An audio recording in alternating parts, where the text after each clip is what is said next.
I'm Melissa Muir. Welcome back for another Tool Time Tuesday. Today I'm going to introduce you to a new toy that is in my studio, the electric hydraulic press. It's actually quite a bit of fun. What I'm going to do is just talk a little bit about the press first, and then I'm going to show you some of the same projects that I've shown you before and show you how quickly and easy they become. So it's kind of easier for you to kind of see how it changes the workflow a little bit with the new press. And it's a lot of fun. So here we go.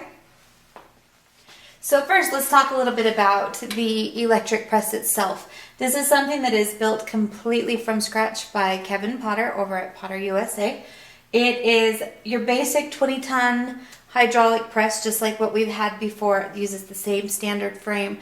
However, if you have an older frame, this piece of equipment can actually be retrofitted to your frame. The new frames, the only thing that's even different is down here at the bottom. Let me show you guys that real fast. Down at the bottom, there are now some bolts that hold the new cylinder into place. And this allows it just to make sure everything stays stable and where it needs to be. The cylinder itself is both powered up and powered down. And what that means is that you really don't even need the springs in this, but of course they're good to have just to kind of keep everything stable anyway. So obviously they're included with all of the press frames because it is the standard press frame. But it is kind of nice. It also is actually fairly quick. So you will see as you use it, a very quick up, a very quick down, and there are options that you can add to your press that will enable it to have even more control if you want to go up even slower, or if you want to go faster, there are modifications that can be made for that as well. Again, like I said, Kevin builds all of his cylinders and pumps. It's a 1 horsepower single stage motor, and that enables you to plug it into just a regular 110 volt plug that's in your house. So no additional wiring is needed or a special type of outlet or anything like that. So that's kind of nice. It does come with a gauge, and it also has an optional, in my case, I have an optional what is called a pin valve or a pin control valve, and that allows me to make it so that my ram will extend very slowly and give me a lot of really good control. And that is important when I'm working with silhouette dies or if I'm trying to puff or form one of my shapes. So that is kind of important for that on the needle control valve. There's quite a bit of stroke, meaning that you actually have quite an extension range in here. However, I still load this thing up with spacers, and you'll see that as I walk through a couple of the different examples, and as I do more videos, you will see that I always try to use as many spacers as possible. That just helps make sure that I don't have to extend the ram too far, that I concentrate the pressure that is coming where I want it to be. And again, you'll see that as we go through different things. This is what is called a dual lapping system, meaning that, again, the system has power to go up and power to come down. And I already talked a little bit about that. Another thing that's nice about this, the pump itself, is that it is actually submerged in oil. So in this container here is probably about 2 gallons of hydraulic fluid, and the whole thing is submerged inside of that. That does 2 things for us. One, it makes it quiet. Now you're going to hear it's not that quiet, but it's not that loud, especially if you compare it to other electric hydraulic systems. It's actually very quiet when you compare it to those, but you will hear it.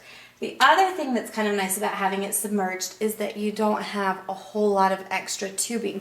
And you'll see there is actually already quite a bit of tubing that's involved with getting the fluid into the cylinder and back, and then working it through the motor and everything like that. So it's kind of nice that we've reduced a little bit of the tubing that kind of comes with any of that. So what I'm going to do is I'm going to show you the process of blanking out a bracelet.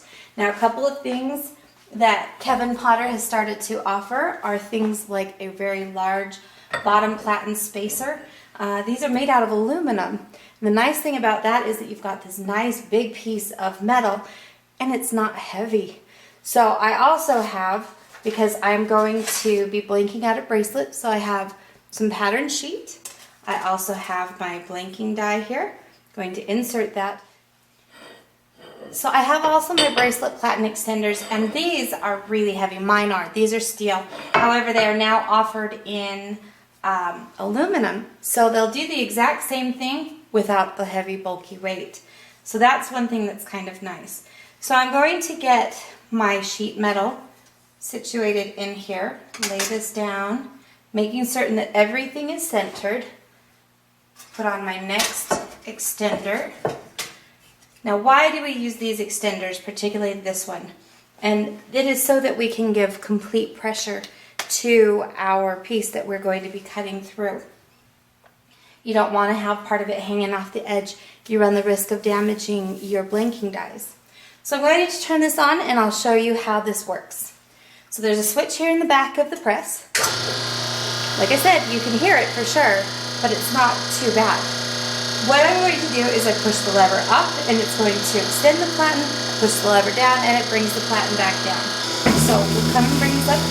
You can kind of hear a groaning sound right now, and that's just because the cylinder is still fairly new. And the more it gets used, the less that will do. So we've now completed our stroke. I'll bring it back down. And just to make it a little quiet, I'm going to switch this off for a second. Pull out the metal so we can see that we've definitely cut through this. There's our bracelet blank. Pop that out. This was 22 gauge, so because it was 22 gauge, I have a little bit of a burr here, and I also have a little bit from the flange left. I'm just going to clean that up really fast, and then we'll start with the next section. I have cleaned this up a little bit, just taken off any of the rough edges or the burrs that were on here. I've also placed into the press my bracelet forming kit, or at least the frame. I'm going to be doing an anti-clastic bracelet, so I'll slip my die into place. What I'm going to do is just kind of bring this up and let this form this. And you'll see I'm just going to go up a little bit, bring it down, scoot it in, bring it up, bring it down, scoot it in.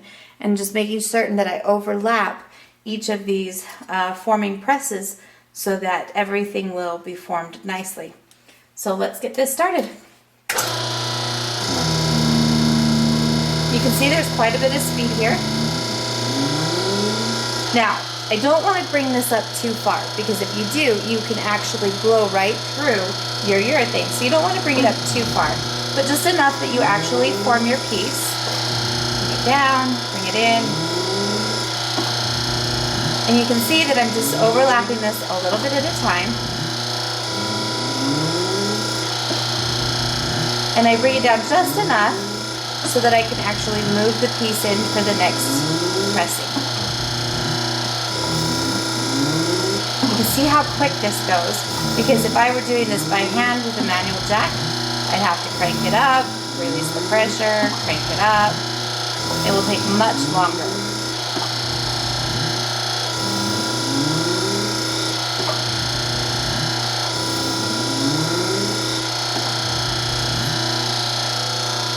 And now we're getting kind of here at the end of this.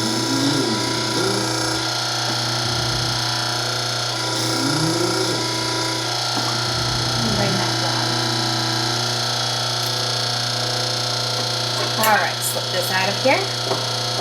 So now we have our rounded portion of the bracelet, but this is not a good shape for the cuff. We actually need to kind of make this a little bit more of an oval. So now I'm going to switch to the smaller die for our bracelet.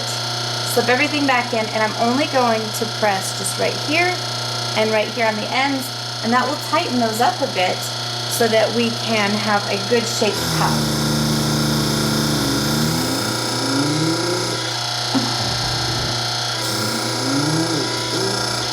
And maybe one more here.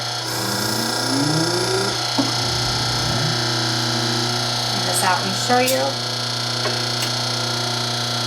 So you can see how this has kind of tightened this up. Let's see if I can show that to you better. So you see that we tightened this up here, and now we need to do this other side. So slip it back in.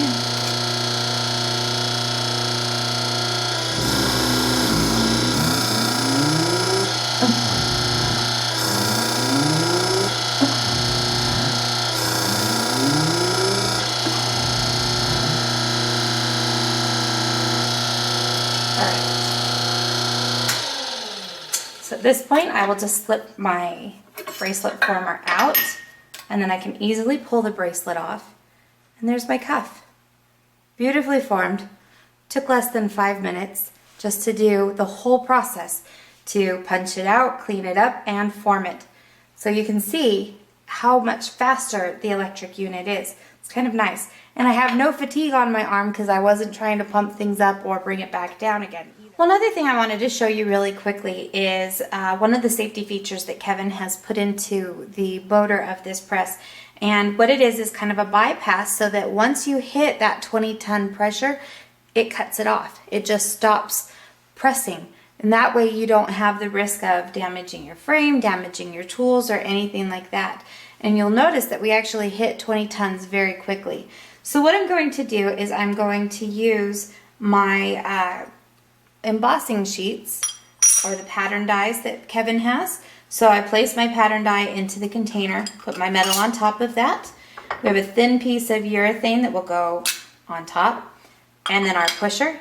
And I'm going to put this in here. Now you'll notice that I've also created a little bit of a stack here. These are 4-inch aluminum spacers that Kevin also offers.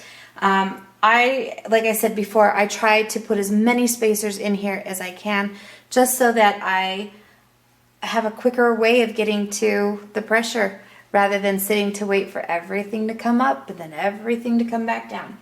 So I'm going to turn this on, and you'll hear once I get to the top of this, and it will happen about that fast, you'll hear the change of the motor, and that just tells me that we're at the 20 tons and it's no longer giving it any more pressure than that. So I'll bring this back up. Okay, did you hear that? So that's where you kind of have that bypass. So we'll bring this back down, and like I said, it happens so quickly. Turn this off so you can kind of hear it a little better. But now I have a deeply embossed sheet. In order for me to do this with my hand jack, I have to crank and crank and crank and crank and crank and put a lot of pressure into this. Whereas this took less than a second. Once it actually started applying pressure, it was pretty much done.